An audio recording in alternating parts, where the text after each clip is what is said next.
Hey you, thanks for being a valued listener of Remedial Herstory. Please consider subscribing so we can keep bringing you content. I wanted to let you know about a few things we offer beyond the podcast. If you love what we're talking about here, then you are going to love the Remedial Herstory Master's classes we have linked in the show notes and on our website. We have 3 courses, one on pedagogy, U.S. history, and world history, and of course, talking about women in all of those contexts. We also have an annual Summer Educators Retreat, which is in person. Details about that are on our website. Our website is also packed with learning materials, including articles for every era of U.S. and world history that we built with a collaboration of over 20 historians.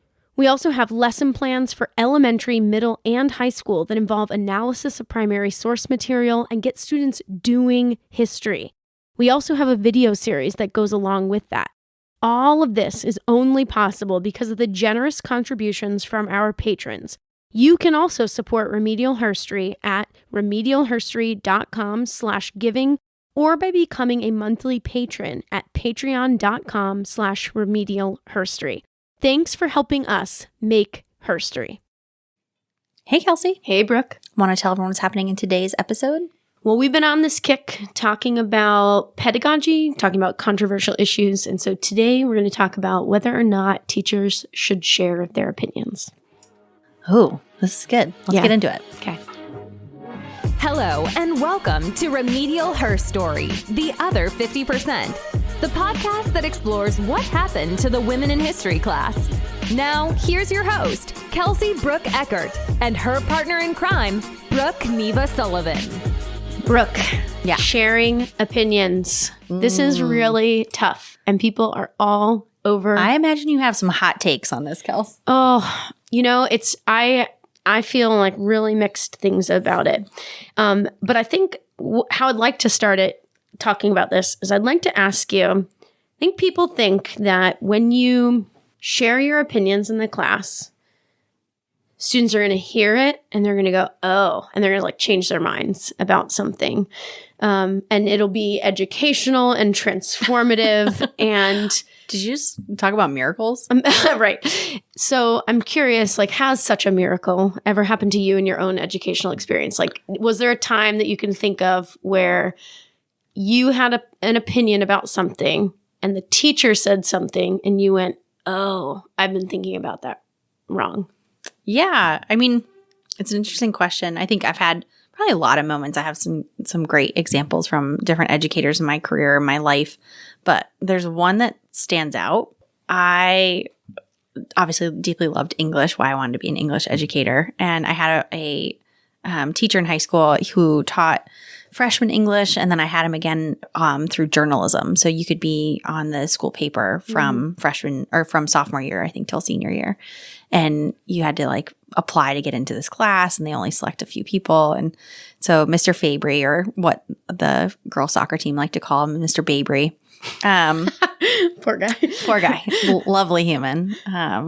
One of everyone's favorite teachers, just pretty chill, laid back individual. He was very low key. Yeah. And so, but very smart. And so students would listen to him because he didn't have to force it down your throat. It was just you'd come in and you'd be like, well, that's dumb. We're moving on to this. It was really good. One of those people, people of few words. So when they did speak, exactly. It was meaningful. And deeply knowledgeable about the topics he was talking about. But he also had this, he coached boys soccer at our school. And he just kind of had this great presence about him. He looks like George Clooney. So that helped him a lot in the classroom. Yeah. And we didn't have a lot of male teachers. So that was another thing as a high school educator. It was nice to have him in the English classroom and then in journalism. So the moment that I'm thinking about, I was pretty goofy in high school, pretty outgoing. I'm didn't shocked. stop talking ever. Pretty much a motor mouth. And I was in his term. Oh man, it was bad. Undiagnosed ADHD is a problem. Yeah. So anyway, so I'm in his classroom and we're talking about Mice and Men, which most, freshman courses. Classic. Literature. Yep. Great book about the Great Depression. You have George and Lenny. Anyways, we're talking about, and I didn't really know much about the Great Depression at the time, and I'm learning about it both in English and in history at the same time. And he kind of broke our brains a little bit of like the female experience in that moment. Like we're reading this book of mice and men, losing their jobs and what that does to them. And, threat to masculinity too. Totally. Right? And like the typical, at the time, America had all these very formed what a family looks like and the family unit. And he's like, a lot of women became single mothers in this moment. And we talked a lot about the female perspective, and it was really interesting and something I had never really thought about, that experience of at a time when women couldn't get what they needed or couldn't have what they wanted, and couldn't apply for bank loans, couldn't go own their own house. They couldn't pay their bills because their husband's name was on the account. Like all these things where women were really left. Was he like putting his opinions like on this? Or no, like- he was just like presenting this moment. Yeah. And not necessarily injecting his opinion, but he kind of, it was pretty sad. It was a very sad image of American culture and history at the time. Yeah. And he basically was like, can you imagine that happening? It still happens today. And what does that feel like for what, and he was very empathetic to the women that were in this movement. Yeah. And to me, to have a male moment. Yeah. And to have a male, teacher talking about that, showing real deep empathy towards this circumstance made me realize that men do think about these things. And it broke my brain a little bit to think that I have this really great teacher that's painting a picture that wasn't in this book. Right. And then he's going beyond it. He's going beyond the book to bring in insights. And he looks like George Clooney and everyone likes him. So it was hard to look away. Wow. Yeah. And I was like, am I Julia Roberts in this moment? No, it was really good. He just kind of presented ideas and he left them out there and then asked our own opinions. Like, what do you think? Wouldn't that be hard? Wouldn't that be tough? Wouldn't that be hard to live through? And I could see you being like, they need to suck it up and like work hard. I don't know. Like you're kind of a tough chick. And I could see that like helping break your brain about that. Well, you just hear about women at that time, like just owning their shit and doing it. And I didn't realize like actually the government's kind of working against them in this time. It wasn't really helping them get what they needed. And I didn't realize so many men had abandoned their family units because of how hard it was. Yeah. And so just something I didn't really know, didn't understand. Yeah. He injected a little bit of his own empathy and his own, thoughts and feelings. Compassion. Yeah. So I think that's actually really, so that changed your view on something. And I don't know how many moments I've had with educators where I went 0 to 60 on, because the example that you just brought up is kind of interesting because it's something that's kind of you're already inclined towards, and he just opened your world a little bit more to that. Like, you already are a pretty empathetic person, but you also are, and you're also interested in women's issues and things like that. So, and you're an HR manager now. So oh my gosh. So like labor. There's so many layers there. There's so many layers that he probably just flipped a light switch on for a person that the light switch was half on and already. So that's really great. But I think my love for that moment was seeing the men in the classroom or the boys at that time, 13, 14, 15-year-olds, freshmen in high school. And they're like, wait, the guys just left? Yeah. They just all left their families? Yeah. And they're breaking their brains a little bit. Yeah. We're all just kind of like, what the? Yeah. Like, what is happening right now? And it's like, it was just this moment where, we had learned up until this point, like American Family, and you have like the Norman Rockwell paintings and all this other stuff that like really paint these beautiful pictures of these moments that people pulled up by the bootstraps and they got themselves together. And it's like, actually, no, this is a really dark period in America. Yeah. And financial wellness has a huge impact on relationships and careers.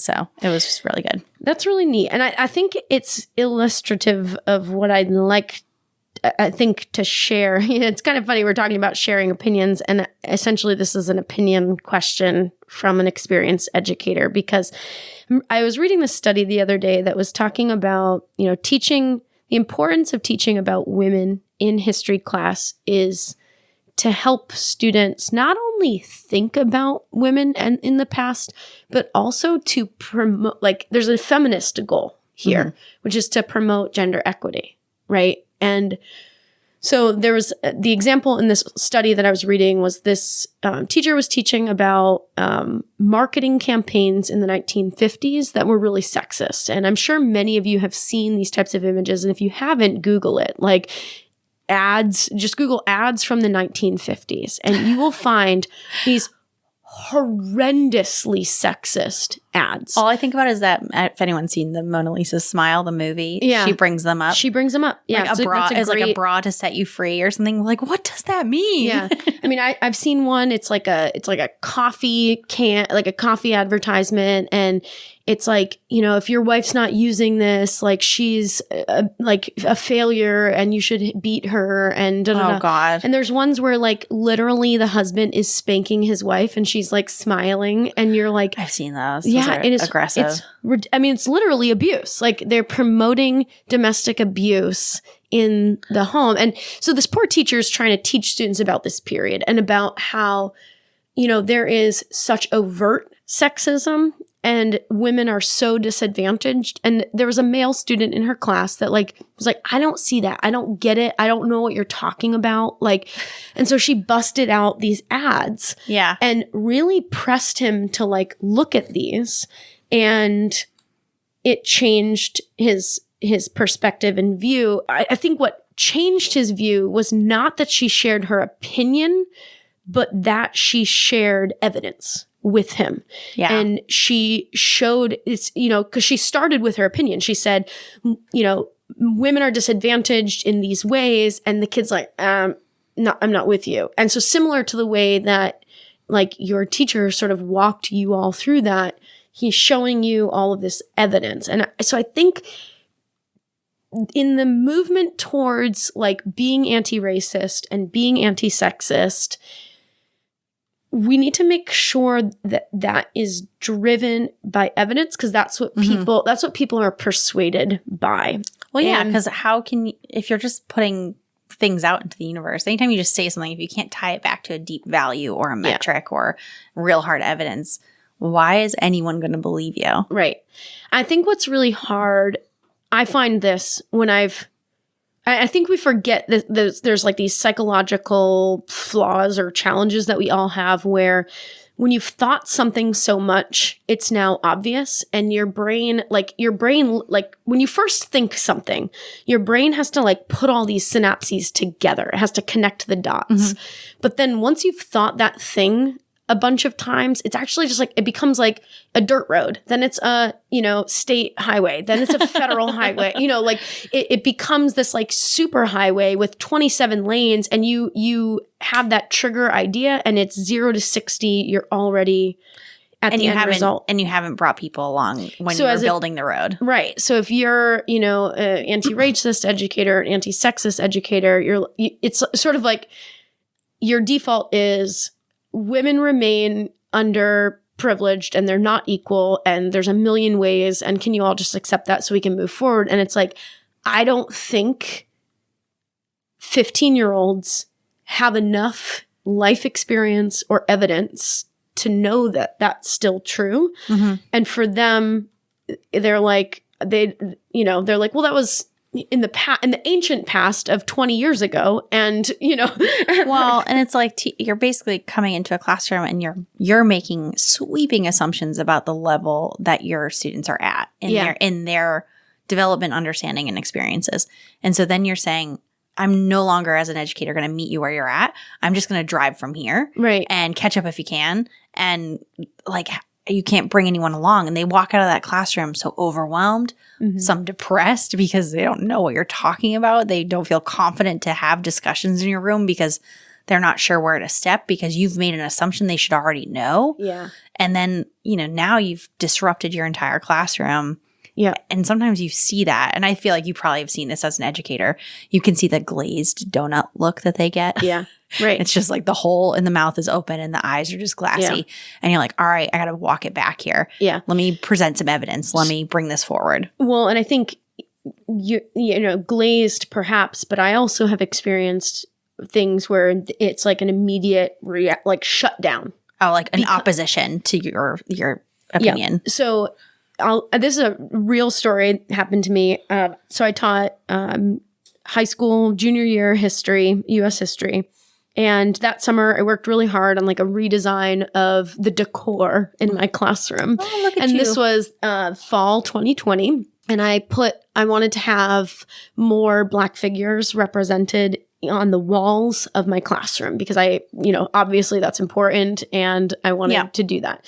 So I grabbed a quote from Ida B. Wells Barnett, and I'm going to butcher it, something about, if you want to, change things, shed the light of truth on it, right? And it's something to that effect. And so I put that quote on the wall with her picture, and it was kind of on a chalkboard type thing, and so I drew like a black, like a fist to go with it, because it's very much a like, very powerful. She's talking about lynchings in particular, so she's like, if you want to like end this, like, yeah, here you go. Here's how you do it. Like, let's show them that it's happening, And it's powerful. And to me, image. it's a period before really the Black Power movement is what it is. And that the fist raised but yet that's what is an she's aggressive image. Yeah, and that's what she's doing. So here I am thinking like, look at me, I'm involving a Black person. I'm quoting them, I'm giving them representation in my classroom. This is a really great thing that I'm doing.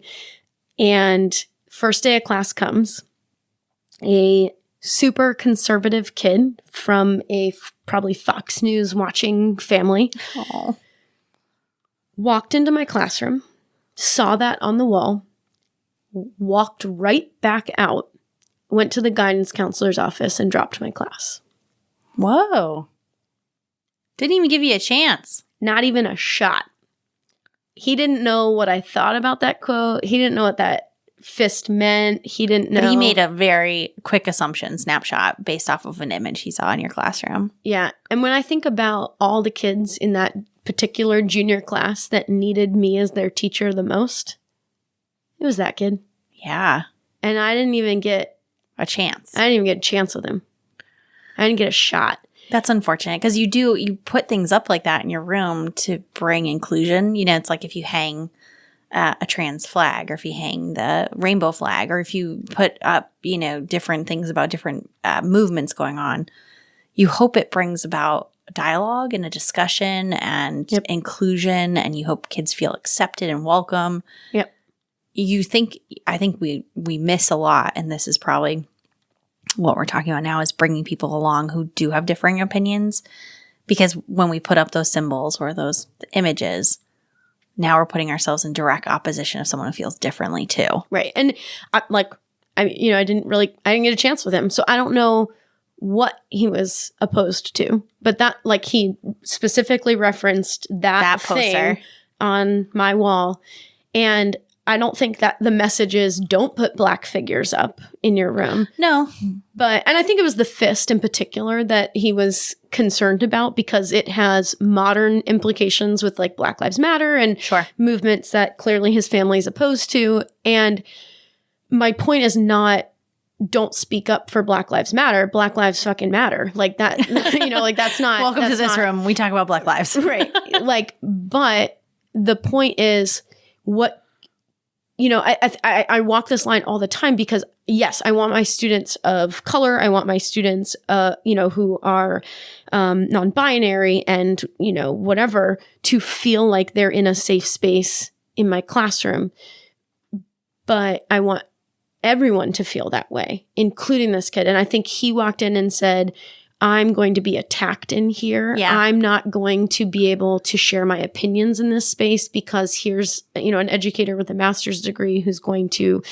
Yep. Who has different ideologies and opinions than I do. Yeah. We're actually doing this in the workforce right now. I had a really incredible conversation with some colleagues in human resources about creating safe environments. And someone actually posed the question, well, who are safe environments for? Mm-hmm.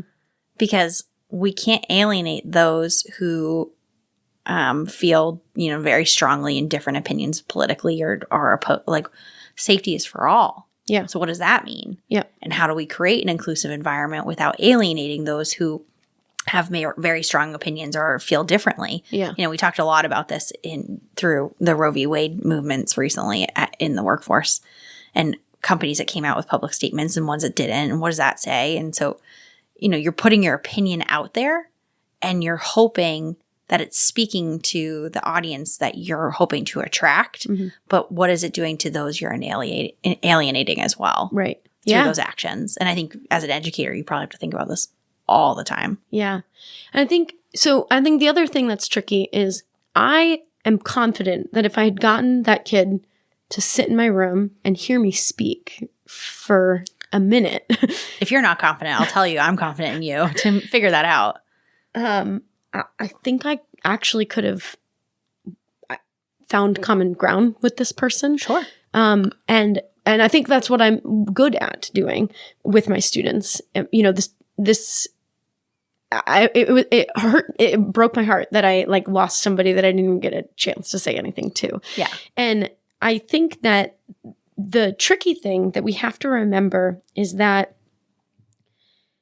values, part of the goal of public education is to help establish community or cultural values that we have in young people. And what's really hard is that family values are really different from family to family. And I think, so when someone, in my role now as a coordinator for social studies ed, teaching future social studies teachers, this is a question that I have to think about is, do I empower my future social studies teachers to share their opinions in classrooms? And I think what's scary is I don't know what all of my students think about every given issue. That's a good point. A question that I want you teachers to think about is, if you think you should be allowed to share your opinions, are you okay with someone who has the opposite political views from you also sharing their opinions in the classroom? And if you are, then fine, go ahead and share your opinion. But I think we often as teachers, we often justify sharing our own opinions because we think that what we're saying is universally accepted, but that's actually a psychological flaw that we all have where we all think, I forget what it's called, but it's you assume that everyone around you agrees with you. And that's actually not necessarily true. And I'm sure you've all been to parties or something where someone's sharing their opinion, but you don't say anything. And then you get in the car afterwards and you're like, oh my God, can you believe that person thought that? That's crazy. But they didn't get to hear you say, I think you're wrong, And I also think we've talked about this before too, is giving students the tools to have meaningful dialogue and challenge one another respectfully. As adults, I think a lot of adults have not learned those tools and techniques. And in that similar... And we might employ it in a professional setting, but not in a social one. We don't. And that example you just gave, you're at a party, someone says something. We should say, I don't actually agree with you, and I don't want my silence to make you think I do. Yeah. But I actually don't want to debate with you right now. Because this isn't the setting. This isn't the setting, but I just don't want you to think walking away from this, Kelsie feels this way, or Brooke feels this way. Yeah. Because I don't agree with you. And there has to be a way that we as adults can say those things without breaking a friendship or losing a social circle, because we have to start doing these harder conversations with our peers and colleagues versus reposting something on social and just assuming everyone that follows you accepts it. It's also people have unfollowed you that you may not, which I'm totally okay. Please unfollow me. Yeah. Do all the unfollowing. If you don't agree with my opinion, I'd rather you'd be gone. I'd only pro Brooke people in my life. But I think, the point I'm trying to make is, I think sometimes we think our ideas are universally agreed on, and they're not necessarily. And so here, for the purposes of our podcast, we're talking about women, right? And so I think an assumption that you and I might make is that women's rights are obvious. Feminism is obvious. I know. Sometimes I never back into that. They're and when someone says to me, they're like, what do you mean women aren't equally presented in a classroom? I'm like, not even close. Yeah. I'm like, well, let's talk. I want to break it all down with them. I'm like, how much time do we? We have 100 and whatever episodes on our podcast. Anytime I walk into those comments like that, I'm just like, okay, yeah. But I think expand on that. To me, abortion rights are obvious because the data shows it. It's like you either want women to die or you don't. Like, and I know. And to me, it's that black and white.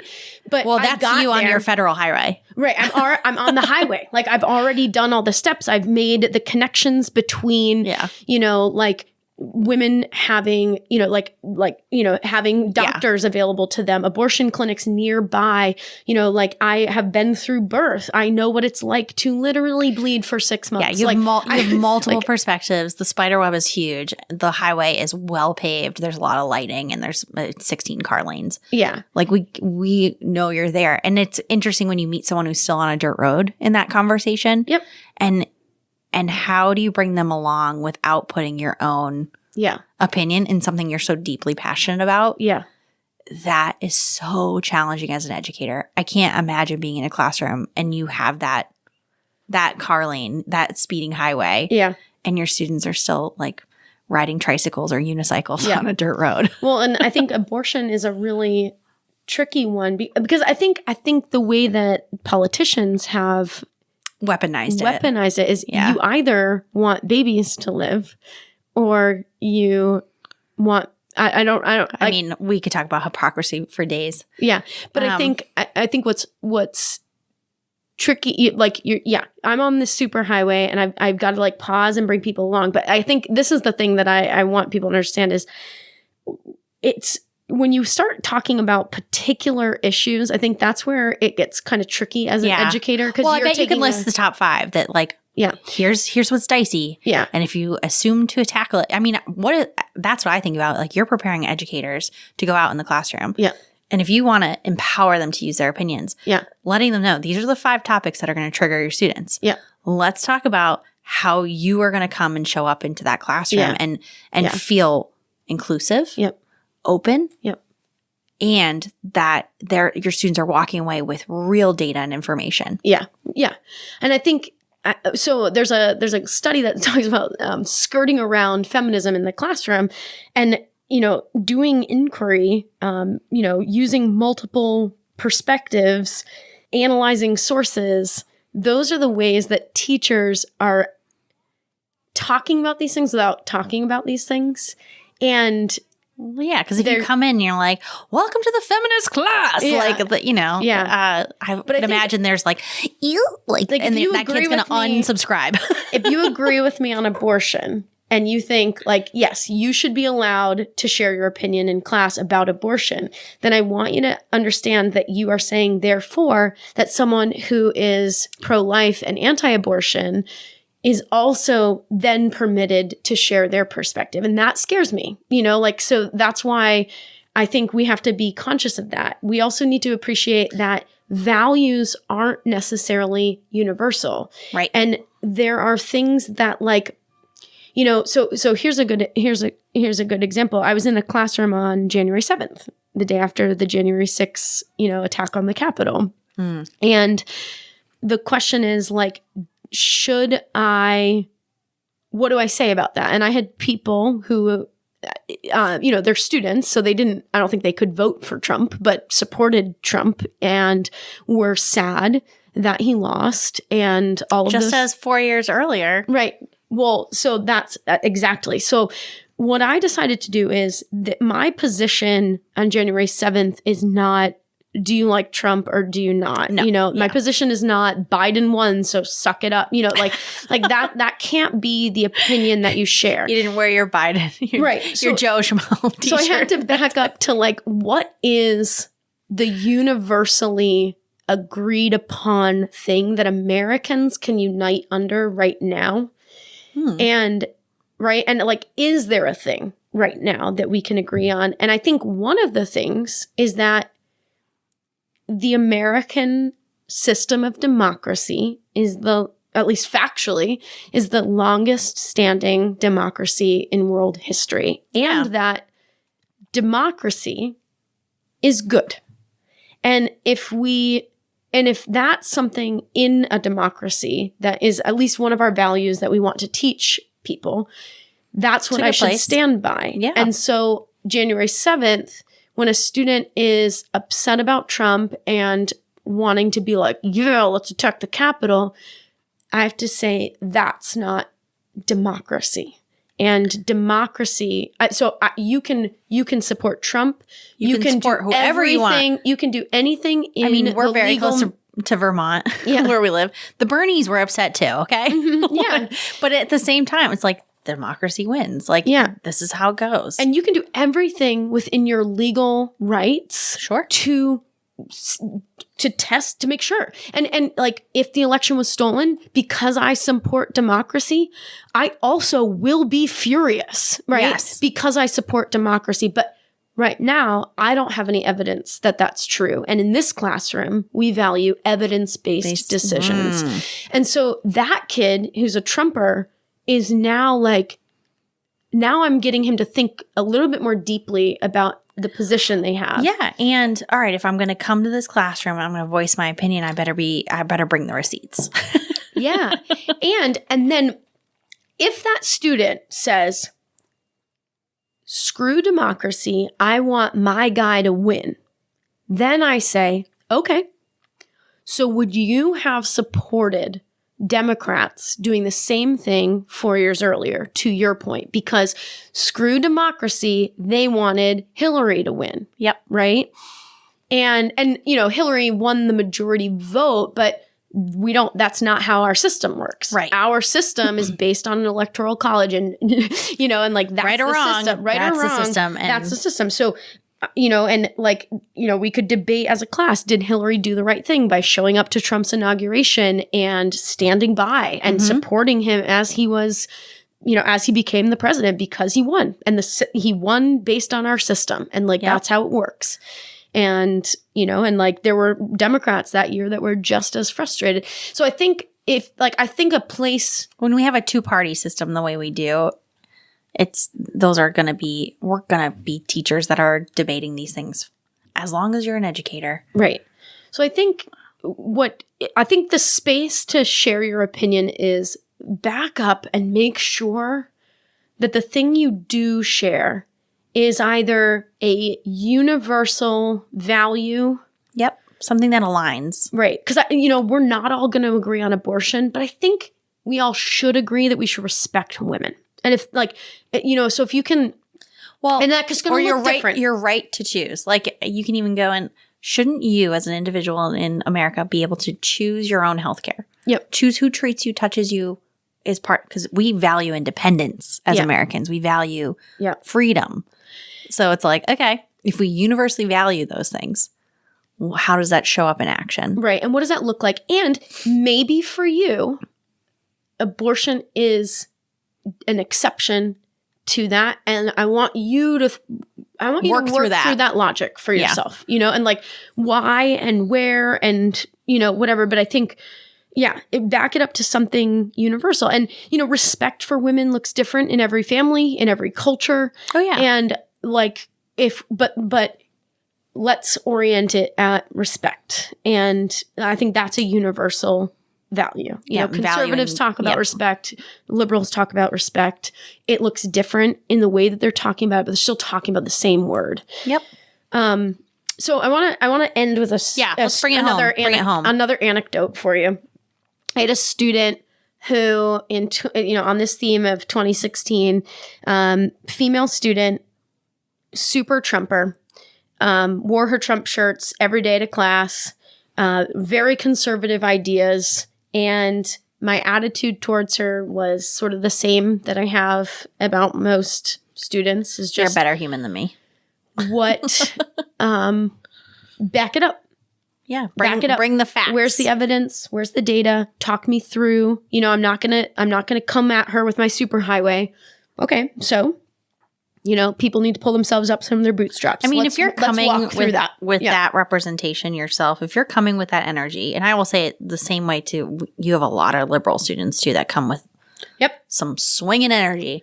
If you're coming in with it, then you're gearing up to have a dialogue. So you need to prepare yourself. If you don't want to have that, then you need to decide how you're showing up today. Is it open-minded and willing to learn, or is it opinionated and you got facts? Because you can't come in swinging if you don't have facts. Yeah. I have to tell you, my liberal students drive me nuts because they're so passionate about like equity or whatever, but it's very passion-centered. I'm like, And the evidence is I know.